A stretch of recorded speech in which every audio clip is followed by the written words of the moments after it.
सूचना आलेल्या आहेत त्यानुसार तुम्ही पण तुमचं मत कळवावं, जेणेकरून मग आपल्या सर्वांसाठी एक चांगलं नियोजन आपल्याला करता येईल. आणि काही अडचणी असेल तर त्याविषयी पण सांगावं, जेणेकरून काहीतरी आपल्याला त्याच्यावर विचारही करता येईल.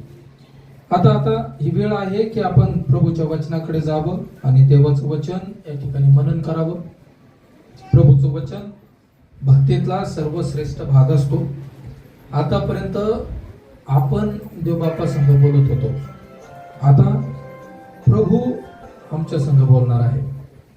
तर लक्ष देऊन मन चित्त देवाकडे लावून आपण ते ऐकणार आहोत. अनुवादाच्या पुस्तकामध्ये 28 अध्याय आणि त्याच्या 1 वचनामध्ये वचन कसं ऐकायचं ह्याविषयी सांगितलेलं आहे. कृपया वाचा. तुझा देव परमेश्वर याची वाणी तू लक्षपूर्वक ऐकशील आणि ह्या ज्या सर्व आज्ञा आज मी तुला सांगतो त्या काळजीपूर्वक पाळशील, तर तुझा देव परमेश्वर पृथ्वीवरील सर्व राष्ट्रांपेक्षा तुला उच्च करील. तर प्रभूचं वचन लक्षपूर्वक ऐकणे आणि मग काळजीपूर्वक त्याचं पालन करणे हा मुद्दा आहे. वचन फक्त ऐकायचं नाहीये, तर लक्षपूर्वक ऐकायचं आहे, जेणेकरून मग ते आपल्याला समजेल. आणि मग समजलं तर मग बघा, कोणी येऊन तुम्हाला हे सांगायची गरज नाही की हे पालन करा, हे पालन करा. तुम्हाला समजलंय, तुम्ही आपोआप पालन करणार आहात. मी त्या लोकांना कधीही दोष देत नाही जे वचन पालन करत नाही. का माहिती का, मी कुठंतरी स्वतःलाच दोषी समजतो की कुठंतरी सांगण्यामध्ये गडबड झालेली किंवा त्यांच्या समजण्यामध्ये गडबड झाली. अरे देवाचं वचन आहे, पूर्ण फायदा आहे, तोटा लगेच नाही. आणि जर तो व्यक्ती पालन करत नाही तर नक्की कुठे ना कुठे एक तर सांगणाऱ्याची चूक आहे, त्याला व्यवस्थित सांगता येणार, किंवा मग त्याला समजलेलं नाही. मग समजलं का नाही, एक तर त्याने लक्षपूर्वक ऐकलं नाही. जेव्हा सांगितलं जात होतं तेव्हा त्याचं लक्ष त्या ठिकाणी नव्हतं, त्याचं ध्यान भटकत होतं, म्हणून त्याला ते समजलेलं नाही. देवाच्या प्रिय लोकांनो, प्रभूचं वचन आम्हाला बंधनातूनही मुक्त करतं. परंतु कधी बायबल सांगतं सत्य तुम्हाला समजल आणि मग ते सत्य तुम्हाला बंधनातून मुक्त कर. म्हणजे समजलेलं सत्य. इंग्लिश मध्ये फार सुंदर लिहिलं, you will know the truth and truth will make you free. स्वतंत्र करल, फ्री करल तुम्हाला. पण कोणतं सत्य? बघा, हे बायबल सत्य आहे, हे कागदांवर लिहिलेले, पानांवर लिहिलेले. तर हे नाही करणार आम्हाला स्वतंत्र. जे मला समजलं इथं, ते समजलेलं सत्य मला स्वतंत्र करल. म्हणून बायबल उशाला घेऊन झोपल्याने काही होत नाही. बायबल फक्त पाठ केल्याने काही होत नाही. आता बघा, त्याच्यामध्ये इंटरनेट आहे, इंटरनेटवर बायबल अपलोड केलेलं आहे, त्याच्यामध्ये सर्व बायबल आहे. म्हणून काय या मोबाईलचा उद्धार झालाय? नाही झाला. वचन असूनही उद्धार होत नाहीये.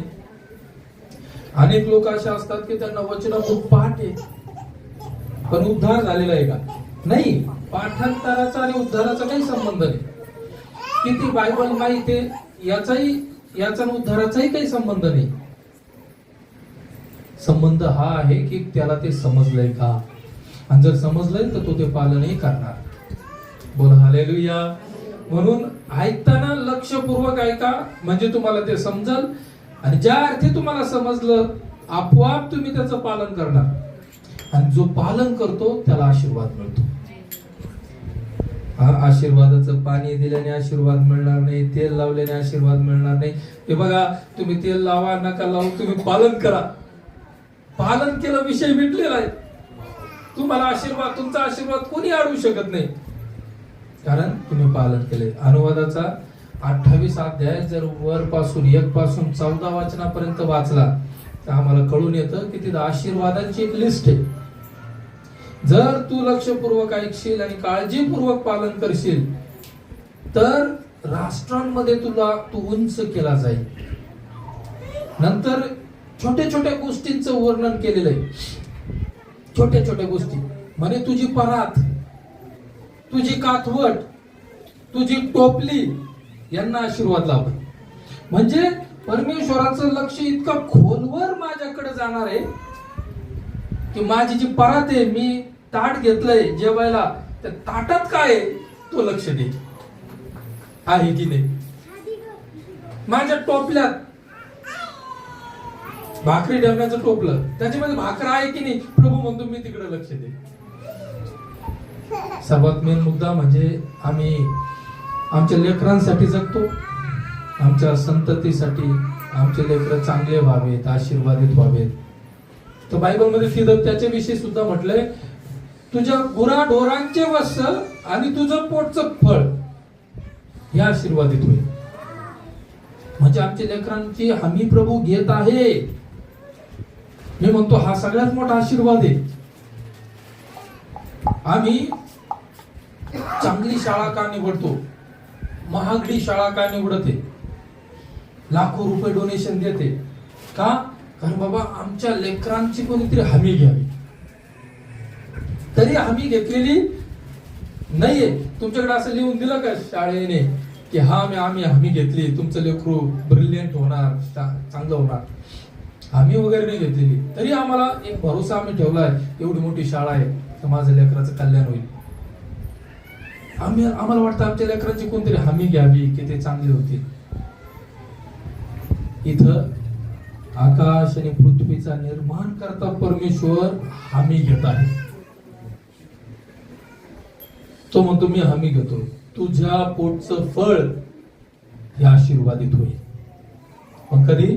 प्रभूचं वचन पालन केल्याने देवाचे लोक. म्हणून अंधश्रद्धेला बळी पडू नका. कोणाच्या म्हटल्याने काही होत नसतं. मी तुम्हाला काहीतरी सांगितल्याने काही होणार नाही तुम्हाला, आहे ना. नाण्याच्या दोन बाजू, छापा आणि काटा. छापा आणि काटा.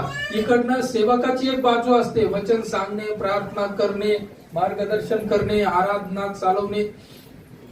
जर दुसरी बाजू चांगली नसेल तर काही होणार नाही, काहीच होणार नाही. म्हणून आपण पालन करणारे लोक बनूया. मागच्या दिवसामध्ये एक वचन, एक विषय बायबल मधून आपण अभ्यासत आहोत.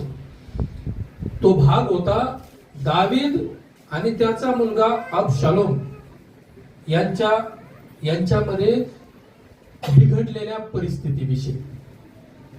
दावीद आणि त्याचा मुलगा अबशालोम हे पिता पुत्र यांच्यामध्ये असं काही वातावरण तयार झालं, या परिवारामध्ये असं वातावरण तयार झालं की हा परिवार फार त्याची स्थिती बिघडली. किती बिघडली? तर मुलगा बापाचा जीव घ्यायला त्याच्या पाठीशी लागला आणि दावीद जो बाप आहे, वडील आहे, तो सैरावैरा पळत होता. त्याच्यानंतर आता काही पर्याय उरला नाही, इतक्या काही घाणेरड्या चुका त्या परिवारामध्ये झाल्या अबशालोमाकडनं. मग आता पर्याय उरला नाही, ते शेवटी त्या बापाला, आपल्या पोटच्या मुलाला मारून टाकावं, खतम करावं असा हुकूम सोडावा लागला. त्याने सैनिकांना सांगितलं की अबशालोमाशी जाऊन लढा, युद्ध करा. आणि बायबल सांगतं त्या युद्धामध्ये अबशालोम मारला गेला. वचन वाचून आपण सुरुवात करूया.